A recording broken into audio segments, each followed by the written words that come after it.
Lately, we have been cooking up a storm on the Tasty Tuesday segment here at A Better Choice Homestead, and today we are diving into freeze-drying meat and meat-filled meals. So first up, I have some of the roast beef that I made,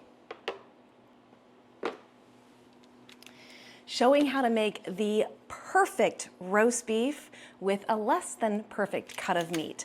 So I just have 3 slices right here because honestly that's all I could steal away from the platter to set aside because this is a family favorite. Next I have corned beef from the corned beef and cabbage 2 ways. So this section here is the corned beef from the first way with the prepackaged marinade or brine on it, and then over here is my homemade brined corned beef. I'll give you a close-up of those when we get to the freeze dryer. Next up, we have the beef and broccoli that we made. Now, I had to make this again in order to get some freeze-dried because there was none left.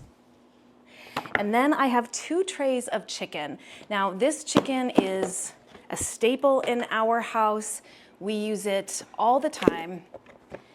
I keep canned chicken on the shelf, and I also keep Mylar bags filled with dehydrated and or freeze-dried chicken because this is also a backup for my dog food in case there is an emergency. This is simple to do. It is just 1 large family pack of chicken breasts that I put into my Instant Pot with a trivet on the bottom, and then put water in it to just about the trivet area, and load it up, put it into the Instant Pot, and let it go for 35 minutes with about a 15 or a 20-minute natural release. And then I just speed through the release at the end. It shreds beautifully. It is absolutely delicious. And having shelf-stable protein in your pantry is an absolute game changer for quick, nutritious, easy meals, as well as for emergency preparedness. Now, in order to do meat, we are gonna follow the Harvest Right freeze dryer drying app. So let's go over to the freeze dryer and we'll take a look at what that says, and we will get our freeze dryer set. According to the Harvest Right freeze dryer app, for both chicken and for regular meat, we want to use a customized setting. So I'm gonna push customize.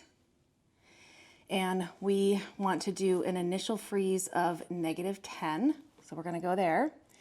Extra freeze time is 0. Our trays are already frozen.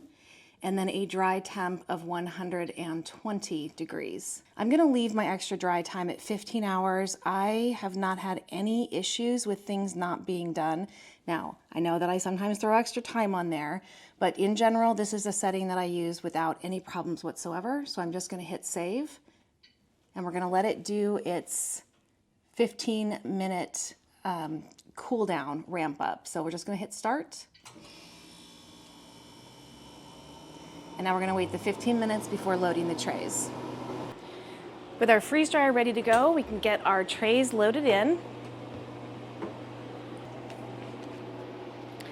First up, we have the roast beef slices. That's these 3 slices here. Then we have the commercially packaged corned beef that I made the corned beef and cabbage with. And then this is the corned beef that I showed how to make a homemade brine on a brisket. So this is completely homemade corned beef and cabbage, or corned beef. So we're gonna get that loaded in. Next is our beef and broccoli. Now this was made a few weeks ago. There is definitely and obviously some ice crystals all across the top of this, and that doesn't matter in the least. The freeze dryer is gonna get rid of those, and this is going to be amazing. Tray 1 of our chicken. This is about 2 1/4 pounds of chicken on here. It was about 5 pounds of chicken altogether in the pack, so this is about half of that package. And here is the other half. Whether for people food or for dog food, having this available in case of an emergency, in case of a power outage, in case you can't get to the store, this will save you. And honestly, we have been running out of the canned chicken that I normally do. That has been getting used a lot lately. So I'm happy to get more of this put away without having to do a full canning session. So now that we're ready to go, all I have to do is close the drain valve. and then just push continue. I'm hoping this won't take more than 30 hours to complete, but we'll see where we're at when the timer runs down to 0, and we'll test for dryness.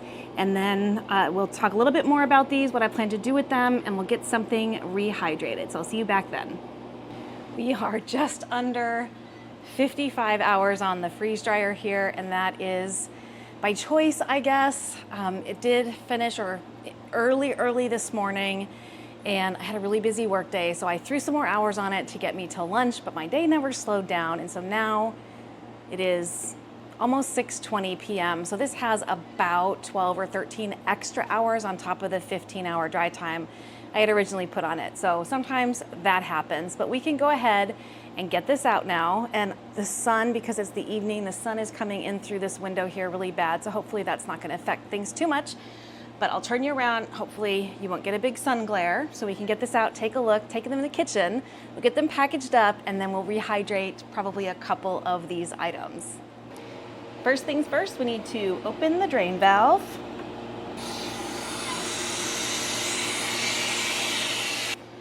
And then we can go ahead and open the door here. There is very little ice buildup in here, not even 1/8 of an inch, I would say. So not a whole lot of moisture.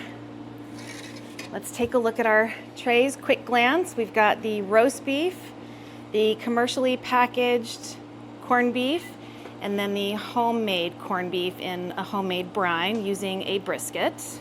Those look good. I know they're dry after 55 hours, 54 hours and 49 minutes, no question. Here is our beef and broccoli. So we'll get that into the kitchen. And then we have our 2 trays of chicken. This is a lifesaver right here. Tray 2. I am gonna go ahead and get this defrosted because I know they're dry. So I'm just gonna go ahead and hit defrost. And I think it's gonna give me a standard 2 hours here. Yes, and that should be plenty because there's not much ice. I'll see you in the kitchen. So chicken comes out almost like shredded wheat. I mean, you could eat it dry, but it has the texture and the feel of shredded wheat, but this rehydrates beautifully. And I think I have more shredded chicken freeze-dried and dehydrated than any other food in the house, because this is an amazing, easy way to make sure that you have protein available for yourself, for your family, even for your pets. So I keep a lot of this on hand. Over here, we've got the corned beef. Now this is a brisket I had pulled out of my freezer and then did a home marinade on it. I can see that there is some, fat on the bottom of this, and that's okay. I mean, this is not gonna last for 20 years, and I'll probably scrape some of this fat off because it's clearly just fat, melting fat. But I'll scrape some of that off, and then I'll make sure that we rotate through that rather quickly. This also has, some fat on it. I think briskets are pretty notorious for being a little bit fatty. So I could cut that off, or I could not worry about it and just make sure that we use this up in a reasonable amount of time. And same with these roast beef slices. I did leave the most flavorful part of it on here, which is that little bit of a fat cap. And I'm not worried about that. I will just make sure that these get used up probably within a year or two, and they should be fine. So that's the meat, the beef. And then we have the beef and broccoli tray. So this has beef, and it has broccoli, and it has onions, and a beautiful sauce. So I'm excited to see how this turns out when we rehydrate it. So we're gonna get things packaged up first, and then we will rehydrate. Let's see, I've got a couple bowls here. I definitely wanna see how this beef and broccoli came out, so I'm just gonna pull a little bit off the tray.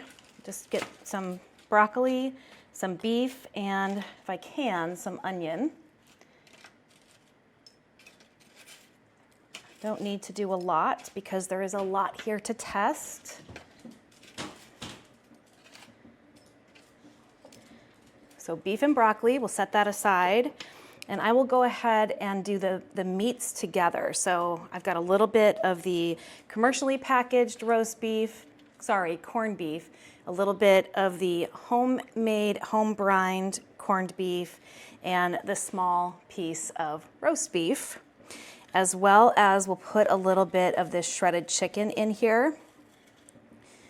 And these should all rehydrate beautifully. So we're gonna start with that because we want this to sit for a little bit.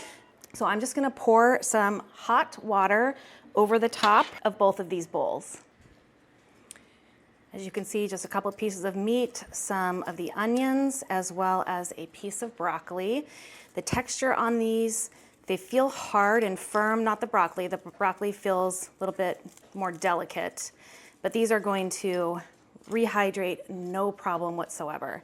The big thing I'm looking for on this is flavor and texture. So I'm just gonna pour water on because when you rehydrate, you do not have to worry about how much liquid you are putting on there. However, this does have a sauce base to it, so I don't wanna make it too soupy.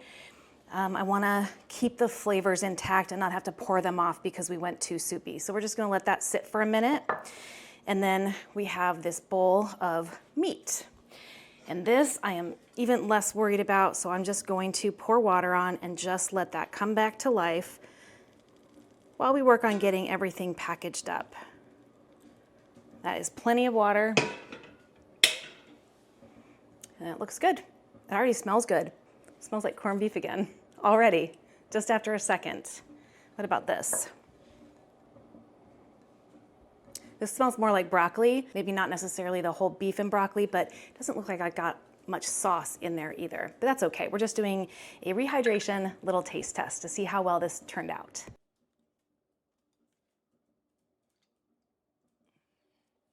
I'm gonna use both quart size and gallon size Mylar bags.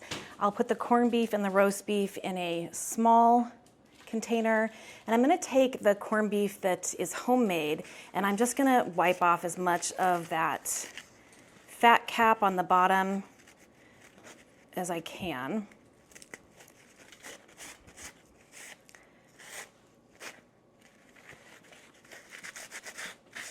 That looks good. This one has some too. That is actually coming off quite easy. I'm not suggesting that I'm getting all of it off. I'm just getting off the bulk of it. And this one barely has any on it. So I think we're good there. I think the other corned beef is just fine. So we're ready to get our bags done. So the first one I will do is the homemade corned beef. This came out beautiful. If you saw me make the brine for this, it's my own recipe, and I do use 1-star anise pod, which really brings a lovely flavor to this. It smells good. And you get less of that heavy vinegary flavor from this brine. So that is the homemade corned beef. And now we've got the store-bought corned beef. You know, these will just be single serving sizes for sometime in the future.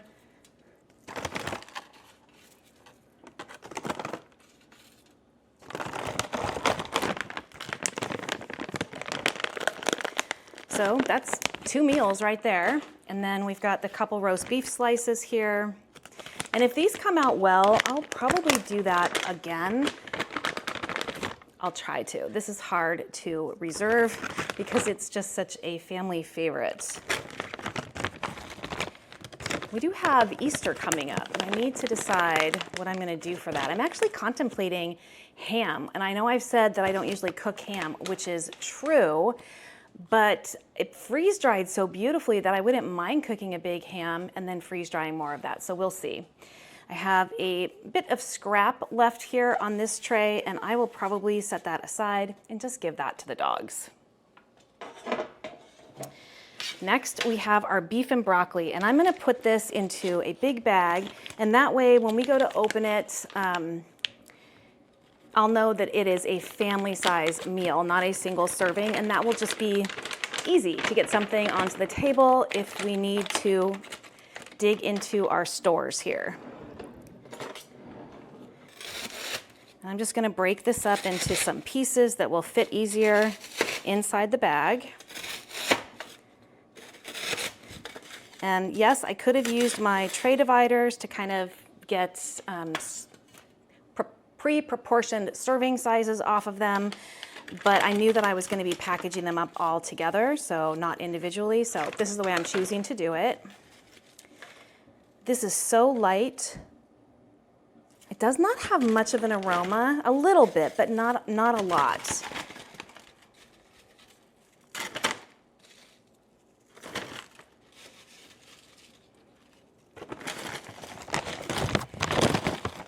Let's see if we can get that all in there. There's a lot here, a whole lot here. I can probably get one more or two more of these in here. And maybe I'll do a single serving size of that as well, because that's pretty full. It's up to here. So that'll be our beef and broccoli family size. And then I will also do one for individual.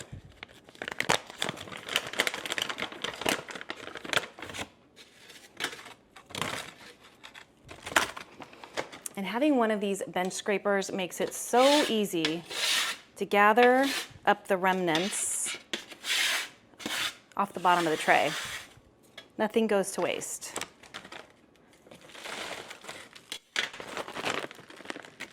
All right, let me get labels on these before I forget what is what. And then we'll package up the chicken. And then we'll do a taste test. Freeze-dried beef and broccoli, March of 25. This is beef and broccoli. This is roast beef slices.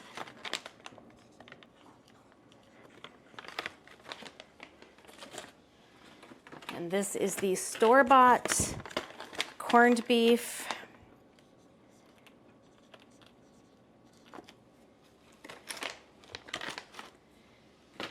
And homemade corned beef.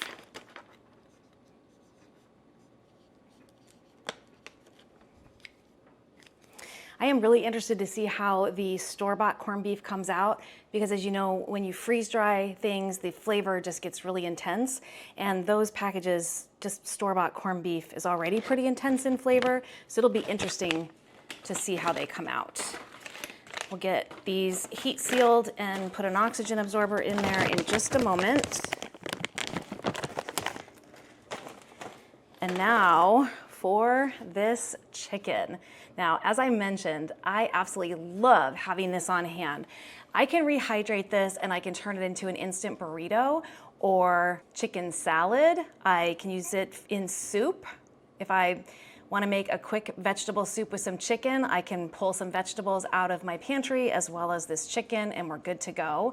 You can use this in enchiladas and fajitas, on nachos. I mean, this is just such an easy and wonderful protein to have available on your shelf to just grab as much as you need and use. And it also provides a backup for my dog food supply. So we're gonna go ahead and get this packaged up.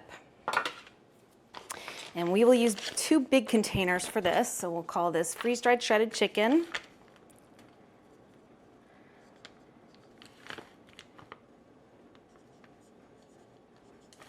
Times 2.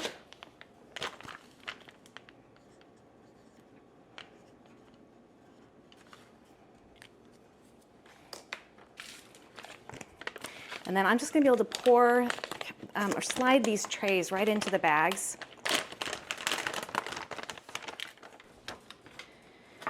And kind of shimmy the food off of them.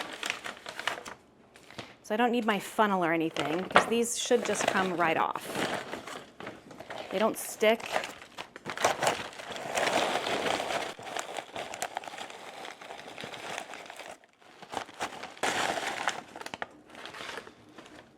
Just comes off really clean.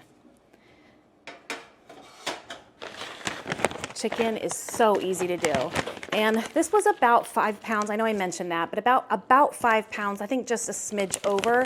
So we'll call these each about 2.5 pounds of chicken. And I'll write that on here too. 2.5 pounds.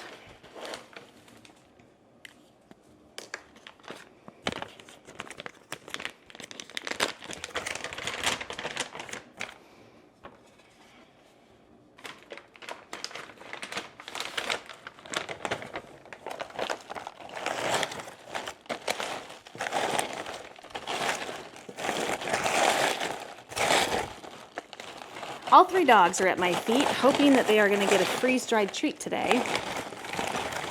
And I will probably pull out just a little chicken. Oh no, I have this over here. So they're going to get the rest of that meat from that first tray. So we're good here. And again, I'm going to call this 2.5 pounds.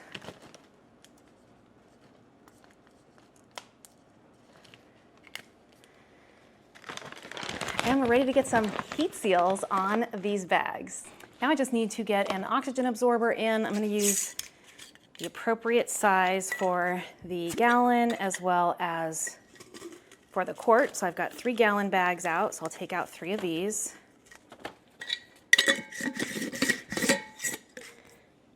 I'll get those ones in real quick.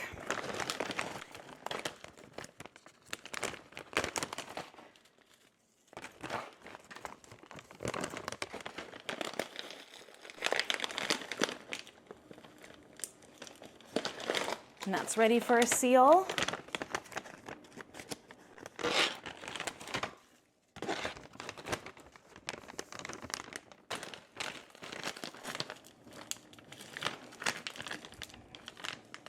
That one's ready for a seal.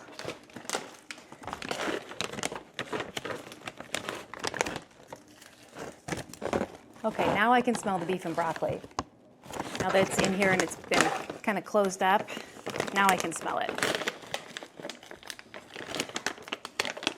All right, our gallon bags are good. We have 1, 2, 3, 4 individual servings of meat and then beef and broccoli. So we'll get these with a 100 cc oxygen absorber.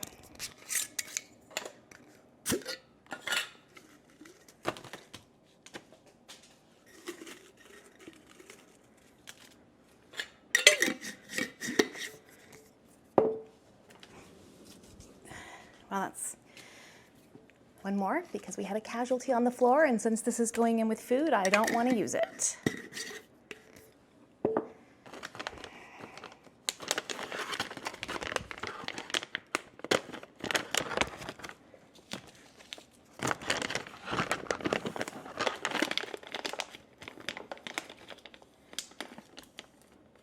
And I'm not going to store these in my totes. I think I'm going to store them in a milk crate that I have in my pantry. And I'm going to write on the front of these to test them, maybe in 6 months.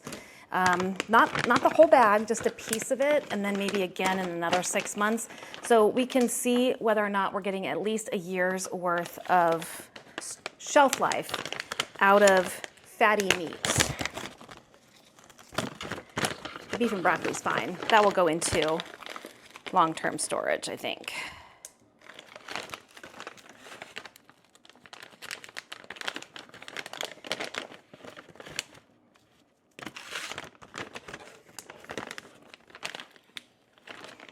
And then we're just gonna get these heat sealed. I'm gonna do 2 seals on them, because why not?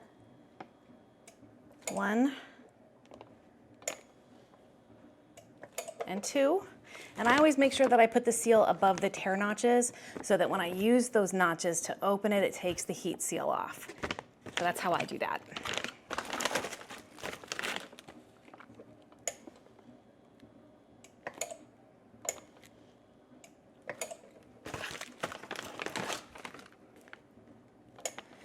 We had a pretty nice weekend last weekend from a temperature perspective.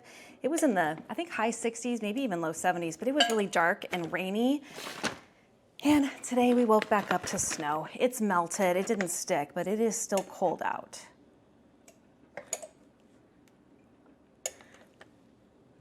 Not quite time to dust off the garden yet.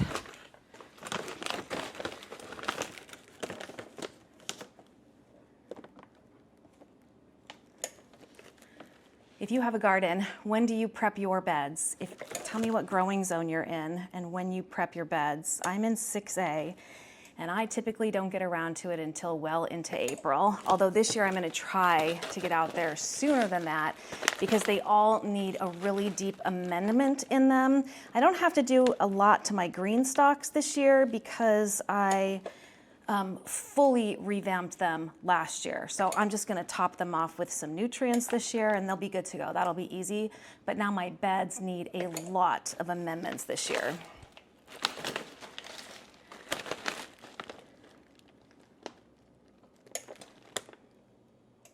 I'm watching the camera so I can see the little orange light go off and tell me that this is done. Although I can also hear it. So there we have it. Now we can take a look at what we've had soaking and we'll give that a taste test. All right, let's check out this beef and broccoli first. It looks like it absorbed almost everything that I had put in there from a water perspective, and not too much sauce, but I did just grab a couple pieces off the end.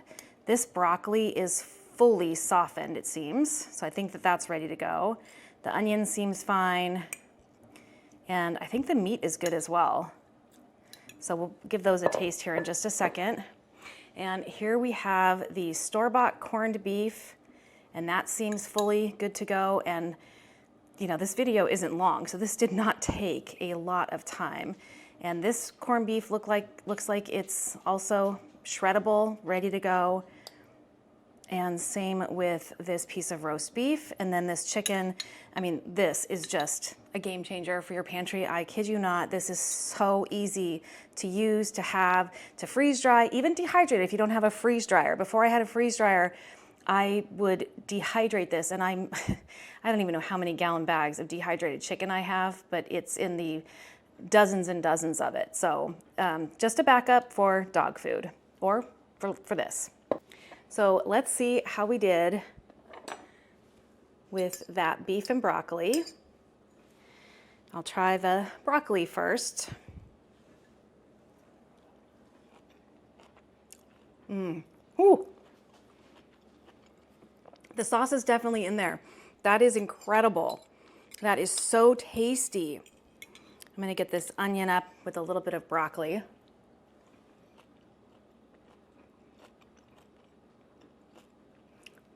That worked really well. That's phenomenal. Let's try the meat.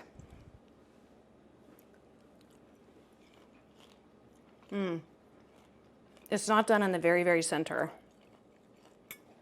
It's still very tasty. Let's try this piece. Oh yeah, that's perfect.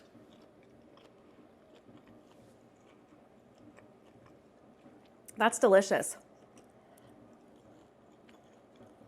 And that one's fully rehydrated.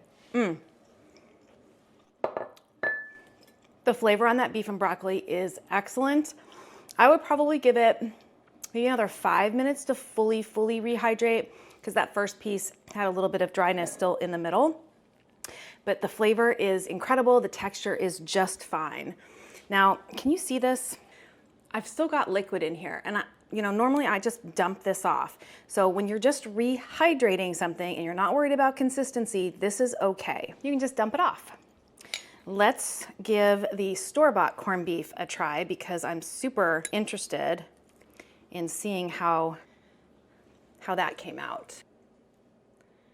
It looks pretty good.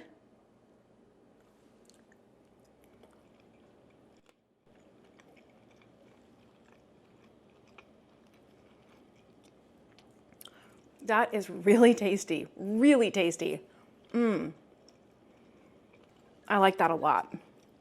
And it's a little less pungent. Is that the right word for corned beef, commercially packaged corned beef? Is that the right word? It's a little less than that, probably because the water drew some of that out. Let me try the homemade corned beef. And now this is much darker. This actually brined for a full week, if not 8 days. So It was delicious at the time. Oh my gosh. That is so tender. Wow. The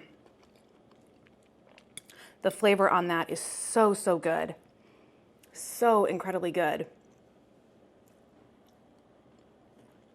I'm so glad I did that. I'm gonna do that again. I'll probably, when I do this again, because I will, this is absolutely delicious, I will be careful up front to cut most of the fat off just so that it has a longer shelf life. That is amazing. That is amazing. And now we're gonna try that roast beef.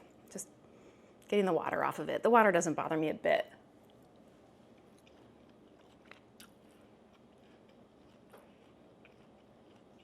Texture is good. Flavor is good. It's a little tougher than I anticipated, but I did cook it to almost a medium well on accident. I didn't catch it in time. So I think that maybe if it was cooked to a medium rare, it would be even better, but this is absolutely delicious. Such good flavor.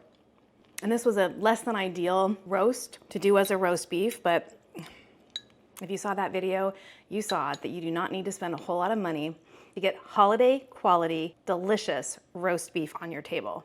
You don't have to break the bank. That was more of my homemade corned beef. So good. All right, let's try some chicken. Now I know this is gonna be good because we use this a lot.